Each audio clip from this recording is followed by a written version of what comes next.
बहुत पुरानी बात है। एक हरे भरे जंगल में एक भूखी लोमड़ी रहती थी। उसी जंगल में कुछ ही दूरी पर एक ऊँट रहता था।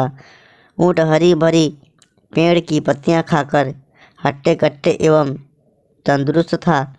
वहीं लोमड़ी पतली दुबली एवं थोड़ी कमज़ोर सी थी। एक दिन वह भूखड़ लोमड़ी अपनी खाने की खोज में निकल पड़ी और खाने की तलाश में पूरी जंगल छान मार ली।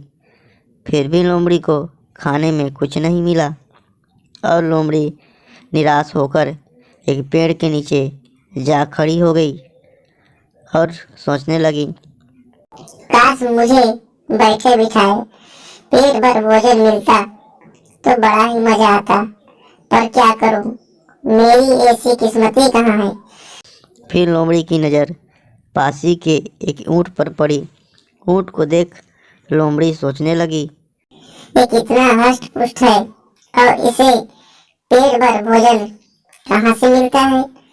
मुझे इसके पास जाकर बात करनी होगी। फिर लोमड़ी ऊँट के पास जाती है और ऊँट से बातें करने लगी। ऊँट दादा, मेरी एक मदद करोगे क्या? लोमड़ी की बात सुन ऊँट कहता है, हाँ, क्यों नहीं, बताओ मैं तुम्हारा क्या मदद कर सकता हूँ। फिर लोमड़ी कहती है, ऊँट दादा, मुझे 2 दिन से पेट भर खाना नहीं मिला है। ऊँट दादा, क्या आप मुझे पेट भर खाना खिला सकते हैं क्या?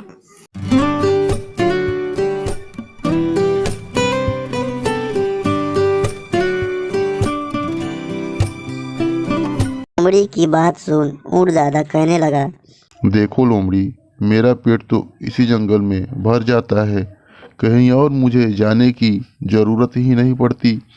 मुझे जो मिलता है मैं उसी से खुश हो जाता हूँ। पर तुम तो बहुत ही भुक्खड़ हो, तुम्हें जितना मिलता है उतना कम ही पड़ता है। लेकिन तुम चिंता मत करो, आज तुम्हें मैं पेट भर खाना खिलाऊंगा। पासी के जंगल में एक सेब का बगीचा है, तुम वहां चल जाओ और पेट भर सेब का फल तोड़ लेना। लेकिन एक बात ध्यान रहे, पेट भर सेब खाकर आना, फिर ये मत बोलना कि आधी पेट ही खाई हूँ। फिर भूखर लोमड़ी वहाँ से निकल पड़ी और सेब के बगीचे में पहुँच गई।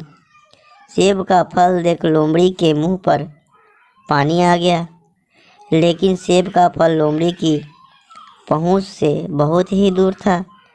फिर लोमड़ी कहने लगी, पर मैं सेब का फल तोड़ूं कैसे? ये तो मेरी पहुंच से बहुत ही दूर है। फिर लोमड़ी मुंह लटकाकर वापस ऊँट के पास आती है और बोलती है, ऊँट दादा, आप मेरे साथ ऐसा मजाक नहीं कर सकते।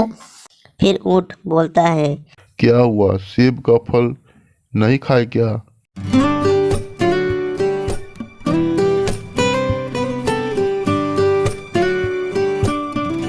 फिर लोमड़ी बोलती है, वो तो बहुत ही ऊपर है और मेरी पहुंच से बहुत ही दूर है। लोमड़ी की बात सुन ऊँट हंसते हुए कहता है, हाँ, इसीलिए कहते हैं हमें ज़्यादा की लालच नहीं करनी चाहिए, हमें जो मिले उसी में ही खुश रहना चाहिए। फिर लोमड़ी अपनी मुंह लटकाकर जंगल की ओर भूखी है निकल पड़ी और उस दिन से लोमड़ी की आंखें खुल गई।